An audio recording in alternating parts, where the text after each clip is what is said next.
In today's show, we're going to look back at some of the free agency signings, but also which players have gained the most value and lost the most value for fantasy basketball after the trades and free agency has sort of settled down. Michael Bolton. Thanks, Josh. It's Michael Bolton here, and it's time for another episode of the Locked On Fantasy Basketball Podcast. Let's get to it. Let's get to it, indeed.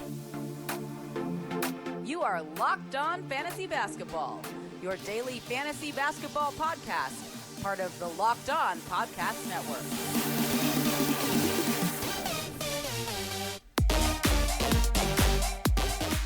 Hello and welcome to the Locked On Fantasy Basketball Podcast brought to you by Basketball Monster. My name is Josh Lloyd and I am the lead fantasy analyst at basketballmonster.com and at Yahoo Sports Australia. And you can find me on Twitter, as always, at redrock_Beeble and on Instagram at Locked On Fantasy Basketball. We are here just to recap, I guess, what's happened in the last, say, 24 hours in terms of free agency signing. There hasn't been many signings. But then also go through to look at this early point. Again, I'm just starting to do the projections over at Basketball Monster. But the players, just from a bird's eye view, which have gained or who have gained the most value for free agency, and players who have lost value based on trades and drafting and free agency signings that have occurred. So that's what we're going to do in today's show. Let's get stuck straight into talking about the free agents that have signed over this 24-hour period since you last heard from me. There hasn't been, as I said, there hasn't been a huge amount of those signings, but there are some that we do need to talk about. And the first one of those we're going to talk about is Saben Lee. Yes, Saben Lee, who played, I thought, all right for a second-round pick last year. He was a two-way guy, so they've upgraded his two-way contract into a 3-year deal. We don't have the terms financially. I would assume it's close to a minimum, with some non-guarantees at the back end, whether it's the last year that's non-guaranteed or whether it's the last 2 years, I don't know. A lot of these deals actually that have been announced in the last 24 hours, we don't really have the details on them, but Saben Lee, he's going to go in there behind Corey Joseph, behind Killian Hayes. Of course, Cade Cunningham's there. He's not going to be a regular, everyday player for the Pistons, but he is there, and it is a reward for him performing at a high level and given that opportunity. You think it's almost impossible now for Dennis Smith Jr. to be back in Detroit. Imagine, I was so high on Dennis Smith. I absolutely screwed that one up. I was so high on him coming into the draft, and he has been really bad, and I don't know where he's going to end up. Is he going to end up on an NBA team? He's not going to have a role as a starter or as a backup, most likely. Really, really rough stuff for Dennis Smith Jr. Another point guard who has signed. We don't know the details of this one either. Raul Neto goes to Washington. He was playing far too many minutes last year under Scott Brooks, but he gets to jump in there as probably the backup, you would assume, behind Spencer Dinwiddie. Of course, Ish Smith was the other guy who was getting those backup minutes last year. He's gone to Charlotte. Westbrook's gone, so it'll be Neto getting backup minutes. It's not going to have any sort of impact for fantasy, but he can just slide in there as the backup point guard in Washington and be solid enough as long as he's not overused the way that Scott Brooks overused him last year. Neto is totally fine in that role and actually can be really a reliable defender and quite a reliable player if he's put into the right situation. The next one we want to talk about.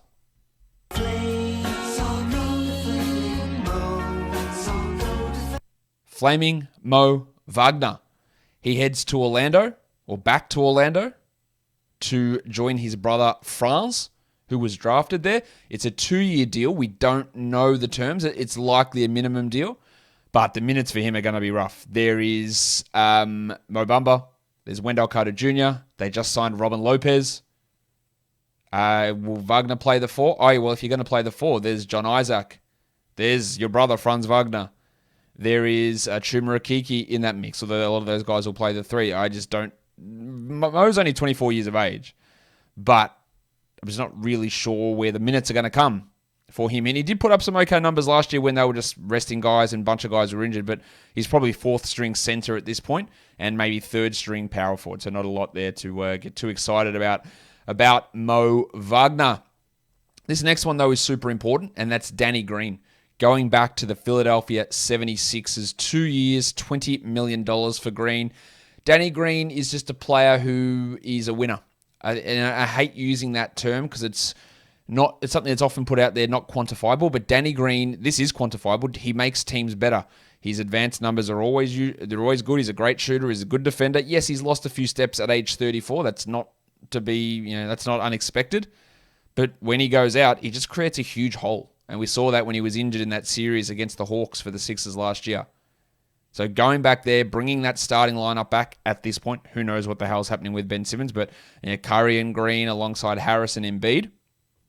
And I think that's a really cheap deal for Green. I know he's 34. $20 million guarantees quite a bit, but it's not that much considering some of the other contracts that were handed out. Green to me is worth a lot more than that. And other contenders should have been trying to get him. Maybe they were, but he came back to Philadelphia, and a good deal for Philadelphia to get Dan Green back in action.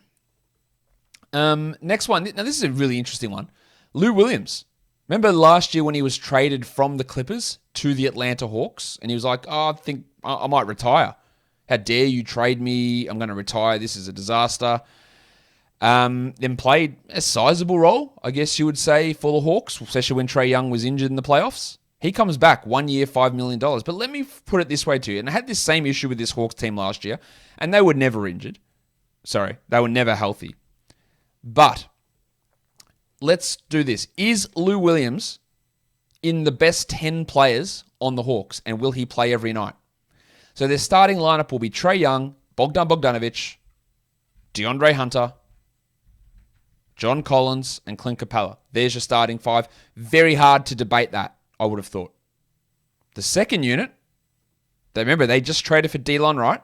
So you got Delon Wright, Kevin Huerter, Cam Reddish, the Italian cock, Danilo Gallinari. Hands off my cock! And then Onyeka Okongwu / Gorgie Dieng as the backup center. And then Solomon Hill and Lou Williams are like the 11th and 12th man. I guess you could say Lou Williams should play over Delon Wright. I would disagree with that, but you could say that that's the situation. But there is not a huge role here for Lou Williams, regardless. Even if he does take Delon Wright's minutes as the backup point guard, there's not a lot there. Young Bogdanovic, Hunter, Collins, Capella, Wright, Huerter, Reddish, Gallinari, Okongwu. There's your 10. And then it leaves Dieng, Hill, and Williams on the outside looking in. Forget about Jalen Johnson and Sharif Cooper playing at all. They're 14th and 15th men. It's a stacked roster. So, obviously, we're not drafting Lou Williams for fantasy, but I don't. Is he going to play every night? If they're healthy, is he in over D-line? I don't know how that's going to work. Really, really interesting stuff. The Phoenix Suns are bringing back Frank Kaminsky. Cool. So Monty Williams can start him at inopportune times. At least they do have JaVale McGee to play those backup centers over him. Because you would have worried if they had brought back Frank with Dario Saric out and then not brought in McGee, because it would have meant we would have got Frank Kaminsky playing every night. Kaminsky's not good. I don't think there's any real debate about that. And he's not going to have a fantasy impact. Hopefully they never ever start that combination of Kaminsky and Ayton together again like they did last year. But yeah, you never know. Williams, while he's a good coach, very, very good coach, he does make some confusing decisions at times.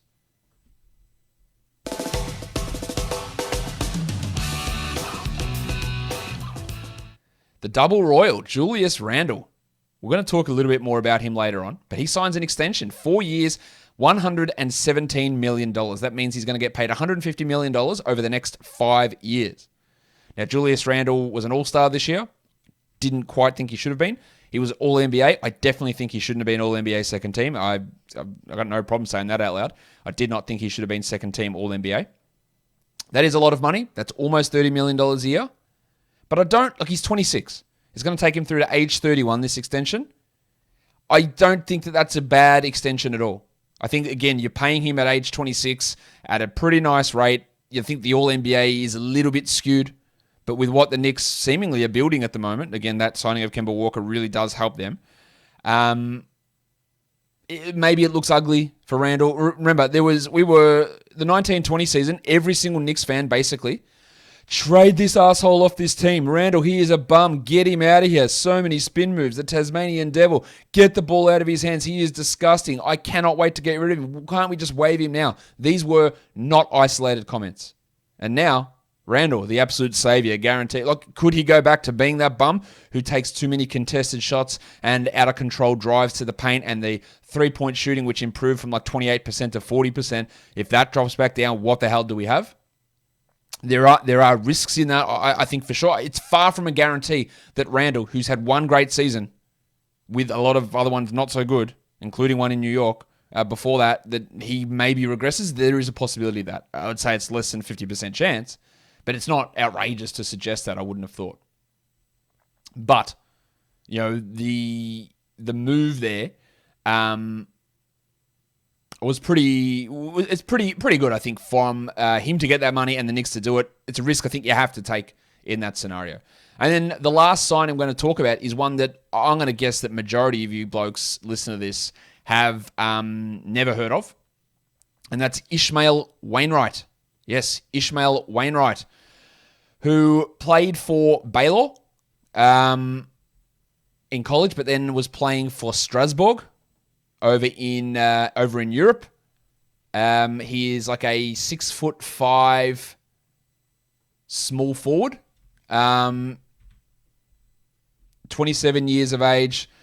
I don't really know what sort of role he's going to have, if he has any role in Toronto at all. That will remain to be seen, to see exactly what his role is there. But he is coming across, like they are mining the depths of Europe here. That's Sam Decker that they've brought across. That's Ishmael Wainwright that they're bringing across. They're still trying to Johnson and wherever his NBA career goes.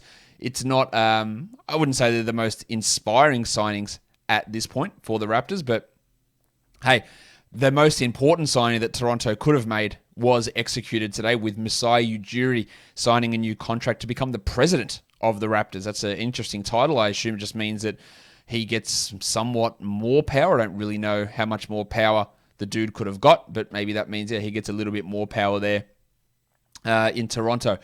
Now, there's still some free agents who are available, and a lot of those ones who were on the list yesterday are still there. Dennis Schroeder, Kelly Oubre, of course, Kawhi Leonard, Reggie Jackson, Josh the Hitman Hart, Hamidou Diallo is still out there. If people think he's a good player, he's still around. There are quite a few. We've had no movement on those. I probably won't be doing a show across the weekend, but we'll do a recap Sunday night, Monday morning of your moves that hopefully we get most of those signings squared away, because that'll help me be able to fully dive in and get all my projections done over at Basketball Monster. But those guys are all still sitting out there, and really the one that we off that list, I think it's only Danny Green who has who's signed in the in recent times. So now I think it is a good time to have a look at players who I think, in my opinion, have lost value due to trades, due to draft picks, due to free agency signings for fantasy. Now, this is, again, before I have dug in to do these projections, because rosters aren't set, so it makes it really hard to do fantasy projections at this point. But at this early stage, eyeballing it and trying to get a rough idea of where we sit, these are the guys who I think who will come out with a better situation than what we anticipated or where they were last year, and guys that come out with a worse situation than where they were last season. So let's start with some free agency winners. Let's go to Boston to start off with, and I think Marcus Smart and the Rock DJ Robbie Williams are the guys that we have to have a look at there. Smart will be, at this point, unless he is traded, he will be the starting point guard. So there's no Kemba and there's no Evan Fournier. And it's going to be Marcus Smart starting next to, I guess, Josh Richardson. And his backup's Peyton Pritchard. And Smart, invaluable, that's not the right word, invariably performs better when he's a point guard. He's a very good passer. His usage will probably go up a little bit as well. And then Rob Williams. And when you might say, well, they got Al Horford, that's true. But last year, remember, he was battling Daniel Tice and Tristan Thompson. And then it looked like he had Tristan Thompson and Moses Brown around. They're both gone. So while I still think Horford will start, Williams, who played like 18 minutes a night last season, will probably go up to like 21, 22. Maybe he even starts over Horford and plays 27. Regardless, there are more minutes there for the Rock DJ, Robbie Williams. I think that's hard to debate, I guess, at this point. But I tell you what's not hard to debate, and that is the Built Bar is the best tasting protein bar ever. These bars, they taste like candy bars, but they're not candy bars because they are healthy, good for you protein bars. There is 9 permanent delicious flavors, including coconut, raspberry, strawberry, orange, cookies and cream, the goat flavor, by the way. But if you don't know what your goat flavor is, buy a mixed box. You get 18 bars, 2 of each of the 9 flavors, and you get to try which one is your favorite. But it's not just about taste, because they are great, but they're healthy. 17 to 18 grams of protein, just 4 to 5 grams of sugar. The calories range from 130 to 180, and only 4 to 5 grams of net carbs as well. Amazing flavors, all tasty and all healthy. And Built Bar is the official protein of the US track and field team. So go to built.com, use the promo code LOCKED15, and you'll get 15% off your order. The promo code is LOCKED15 for 15% off at built.com. All right, let's go on to the next bunch, or the next guy that I think is a winner in free agency, and that is Nicholas Batum, because he's back to the Clippers, and he was on the Clippers last year, but the difference between this year's Clippers team and last year's Clippers team is that Kawhi Leonard is not going to play the majority of the season. So there is a gaping hole Giggity. at small forward, and I think Batum's going to be the bloke that fills that gaping hole. Giggity. So he will likely start at small forward, I would imagine. I'd also could have put Marcus Morris in here as a winner, because we know that bloke loves taking shots, and Paul George through the roof. But that's not impacted by free agency. That's by injury to Kawhi. Batum's is impacted by free agency because he signed back, and now he gets into a role. And he probably will be an interesting assists and steals guy with some threes at an end of draft. Low upside, but an interesting player to look at the end of your drafts, who I think does get, if Kawhi wasn't healthy, and if he went to a different, like if he went to the Warriors or he went to the Lakers, Batum's value will be much less than what it is now heading back to the Clippers. In New Orleans, Lonzo Ball is out. Eric Bledsoe is out. We don't know the status of where Josh the Hitman Hart's going to land, but Devontae Graham came in. Now, Graham last year was backing up LaMelo Ball. He is likely, I don't think he should, but he is likely going to be the starting point guard for the Pelicans. I would just be giving it to Kyra Lewis, but they invested 4 years, $40+ million, and a first-round draft pick to get him. So Devontae's going to be the starter. He's going to absolutely drop a log all over your field goal percentage, but good assists. He hit a lot of threes. He'll score well. Solid. And with Bledsoe gone, and with Hart not likely coming back, I think Alexander Walker's going to be the shooting guard. Now, this bloke doesn't know how to not take a shot, so there are going to be a lot of shots there. He can be all right with steals. He's not the greatest passer, so his peripherals can be a little bit iffy, but he could average 17 points per game, I think, with 2.5 threes. So a big value bump with Lonzo, Hart, and Bledsoe all likely out in New Orleans. It also helps Kyra Lewis too, but he's probably not going to get into standard league fantasy relevance, but Graham and Alexander Walker, they should. I think Kemba Walker also is a winner. For a couple of reasons. I think moving out of Boston helps. And then the fact that he was at Oklahoma City, went, he's going to get Al Horford. He's going to sit games, and he's going to probably miss the back end of the year with his knees. They're going to just preserve him. But now he's been bought out. He heads to New York, and he will start. And he will play good minutes. And I'm still really worried about his knees. But he is going to get big opportunities to be the starter, to have good usage, to score well. He will still have inefficiencies. He will still miss games. But it won't be like anytime he touches his knee and goes, ooh, and the Thunder will go, all right, mate, you're out for a month. That won't happen in New York. The worry I have is that Tom Thibodeau will do the opposite, and Kemba will go, Tom, I can actually see the bones through my skin. We've got a problem here. He's going, it's 5 more minutes, mate. Just give me 5. 5 more. Tom, I can't walk. What do you need to walk for? Let's put some wheels on the bottom of your feet. That's the problem. He's going to get ground into dust by Thibodeau. At least there is competent backups there with Rose and Quickly, but I think this is a good situation for Kemba to improve some value. For the Thunder, though, Teo Maledon, the Salt Flake, Theo, and Joshie Giddey, because we didn't know where Kemba was going to be headed or what he was going to do, because it was going to be just Kemba and Shea starting, most likely. But now there's a starting point guard up for grabs, and you imagine Teo gets the start immediately. It could be Ty Jerome. Giddey can be that guy that starts next to Shea. So, both of these guys could be worth having a look at as late round picks. I don't know yet because I haven't projected everything out. But there is some opportunity there for the Thunder and a starting point guard role now that Kemba has moved on. In San Antonio, few options here. Maximum Derek. Derek White, DeJounte Murray, Thad Young. Now, White really didn't have the ball in his hands a huge amount last year as the starting shooting guard. Of course, he had a million injuries and COVID. But now DeMar DeRozan's gone, so he becomes the best passer on this team immediately. DeRozan was the better passer. DeJounte's not a good passer. White is the best passer, so his assist numbers should go up. DeRozan was having high usage. His usage should go up. Efficiency can be a problem, but I expect a big year from Derek White. I also expect a big year from DeJounte Murray because he will have the ball in his hands more. He will get more usage. DeMar DeRozan is not there. I foresee Keldon Johnson moving down to the 3, and while Keldon's game, I think, should improve with a bit more usage, he is a little bit one note in that he does nothing else. No steals, no blocks, no assists, no rebounds, low threes, poor percentages. But he can get some scoring volume up. But I think that White and Murray will be big beneficiaries. And I think Thad Young's probably going to be their starting 4. And if Young plays 30 minutes, he's shown a new ability to pass. Steal numbers are generally good. I think he's going to be a draftable player. If he is their starting 4, which is what I assume, he should get some pretty good value there in San Antonio. For the Raptors, But what about scarves? OG. Balenciaga Stop ones. OG. You better stop OG. Kyle Lowry is gone. Pascal Siakam will miss the beginning of the season.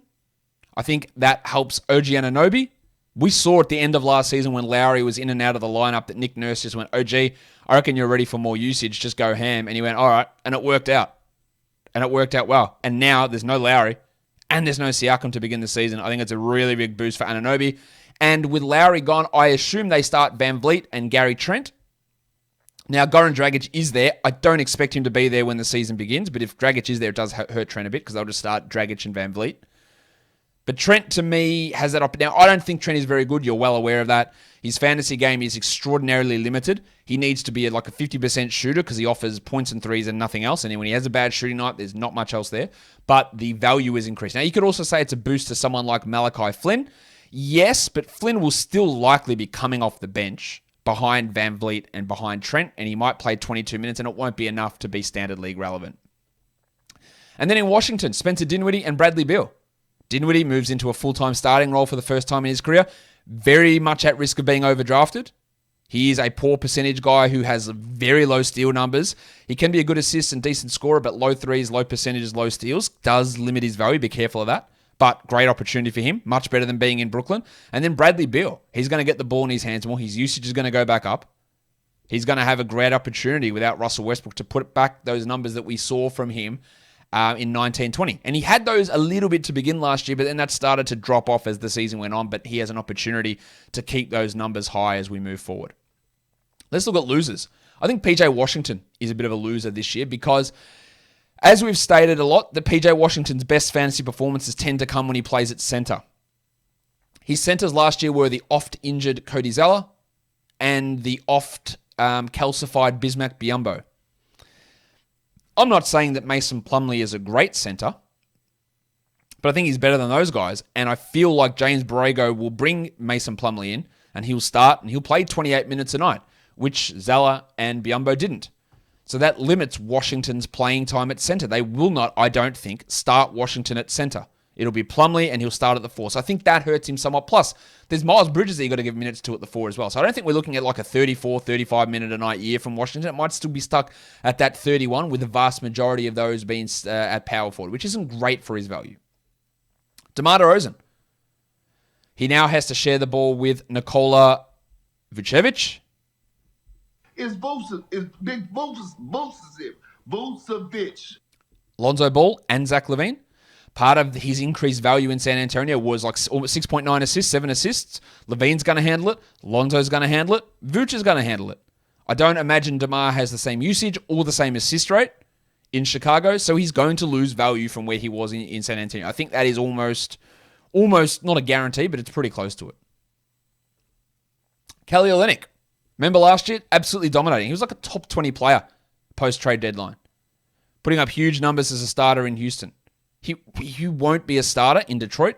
He will get some interesting backup minutes at the 5. Probably some at the 4. But Isaiah Stewart is, I would hope, is going to start. Jeremy Grant is guaranteed going to start. So Olynyk's not going to have that 33-minute value that he was having last year. He still might be a useful enough player. You know that I like him from a fantasy perspective and just as a nice NBA role player. I like him. And he's going to be getting minutes every night for sure, but he's not going to have that same value that he had last year in Houston. Russell Westbrook and Anthony Davis, I think, lose value. Davis is going to lose rebounds to Westbrook, and his rebound numbers were already low last year. I don't know whether he's going to play center. I hope he does, but I don't know, but he's going to lose usage to Russell Westbrook. It's just going to happen. And Westbrook is going to lose usage and assist opportunities to LeBron. Now, if there's one player that Westbrook has to take somewhat of a backseat to, it's going to be LeBron. And to be fair to Russ, he did take a backseat to Beal to a degree, and he took one to Harden. But it might be even a further step back here with Davis and LeBron around. They're all going to eat into each other a bit. I could have put LeBron there, but I think LeBron is LeBron. He'll be pretty standard in what he does. It'll be Davis and Westbrook that have to take a little bit of a haircut off their production. Victor Oladipo, minimum contract, back in Miami. Now, you could have said we signed a minimum contract and gone to another team, and he actually wouldn't have been a loser. He's not going to be ready to begin the season with that quad injury. I'm not sure he's ever going to be a starting caliber player again. People will still want to draft this guy, but remember, at this point, he is their fourth best guard if he's healthy. Kyle Lowry, Duncan Robinson, Tyler Hero. And Tyler Hero is not the greatest, but he's better than Victor Oladipo at this point. Max Strus, is he better than Victor Oladipo? Well, at the moment, yes, because Oladipo's hurt. But Oladipo is not going to be a draftable player, in my opinion. Julius Randle. I also think that this is Emmanuel Quickley and Derrick Rose, big losers in free agency with the arrival of Kemba Walker. But let me tell you why I think Randle's a loser. Great that he got that contract. That's not why. But for fantasy, what he was doing last year was everything. And it did hurt his percentages, but he was taking so many threes. They were going in at a high rate. I'm not sure that'll happen again. His assist rate was through the roof. But replacing Alfred Payton and Reggie Bullock with Kemba Walker and Evan Fournier cannot do anything but take touches away from Julius Randle.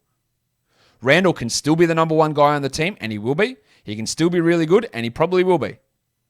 But there is no way that Kemba Walker has an Alfred Payton-style usage, and there is no way that Evan Fournier has a Reggie Bullock-style usage. It just has no way of happening. And I don't know what how big the hit will be on Randle, but there has to be a hit. And yes, he probably will increase efficiency, but the usage and ball handling chances will definitely go down. I can assure you they will go down. They have to, and if they don't, I can't be 100% sure on things. Because I can't be. It's impossible to be that about the future.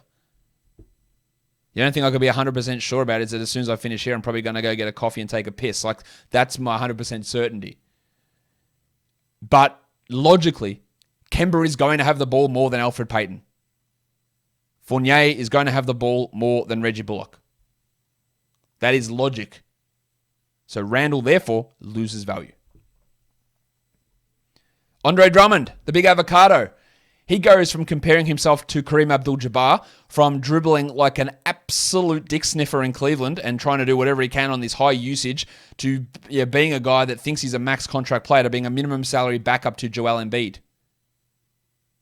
Yeah, he's not a draftable player. Sure, grab him off free agency if Embiid is hurt, but nah, his value has gone from top 20 to top 200, maybe. And then in Washington, I've put Rui Hachimura and Denny Avdia here. And I'll tell you why I've got them there. Josh, you just hate Rui. I do not. I think he's a good bloke. I don't hate him at all. I don't think he's as good a player as some people think. But let me go through what Washington's lineup is at the moment. So we've already established that Spencer Dinwiddie and Bradley Beal will be starting in the backcourt. All right. At center, I actually have no idea what they're going to do. Thomas Bryant, torn ACL, probably back in December will be my guess, maybe November. Daniel Gafford, revelation at the end of last season. Oh, they also have Montrezl Harrell. So there's three centers there. And then you would think Avdia starts at the 3, Hachimura starts at the 4. Probably. Where does Kentavious Caldwell-Pope play? He just plays the 14 minutes a night that Beal doesn't play at the 2? Oh, KCP can play backup 3 then. Okay, where does Kyle Kuzma play? So he played just the 15 minutes behind Hachimura? So there's KCP, Avdia, Hachimura, Kuzma. Oh, and a bloke they signed to a 5-year, $80 million deal last year, Davis Bertans. Oh, you just play Rui at center. Do you? Because there's 3 other centers there. So how does all that work out? Avdia, Hachimura, Bertans, Caldwell-Pope, Kuzma. It's a lot of blokes. It is a lot of blokes. And Denny was getting like 24 minutes a night last year, so he's probably not going to be able to take a big increase. Hachimura was getting gifted minutes towards the end of last season. He's not going to have those 35 a night that he was getting. He might be back to 28 a night. Bertans is going to cop a hit. Somehow Kuzma's probably going to play the same or even fewer minutes he did in LA somehow. And KCP is going to play fewer minutes. So they become an extraordinarily deep and confusing team, the Wizards. And you might say, Josh, you're just hating on Kuzma. You hate Hachimura. But if you think about it logically, think about how all that can work. How does KCP, Kuzma, Avdia, Hachimura, Bertans work basically into two positions, small forward, power forward, with whatever scraps Beal leaves over at backup shooting guard? And this, I haven't even talked about their first round draft pick, Corey Kispert. Where the hell does he play? At this point, literally nowhere at all. He cannot play. So their team is real interesting in terms of how that is all going to work. That will do it for me today. Don't forget, follow this podcast, Apple Podcasts, Google Podcasts, Stitcher, Spotify, and on the Odyssey app. But on YouTube, there are a couple of things you can do. You can stick your thumb right up, fire it right up the middle. You can ring my bell. Just little soft flicks, hard flicks, whatever you want to do, but just ring that bell so you don't miss an episode, and leave your comments down below. Tell me if you like this purple t-shirt. Tell me if you like my little wind guard on my microphone. Just changing hardware here in the studio. Tell me what you think. Tell me what you disagree with. Tell me how much I hate Julius Randle and Rui Hachimura, guys. We are done here. Thank you so much for listening, everyone. See ya.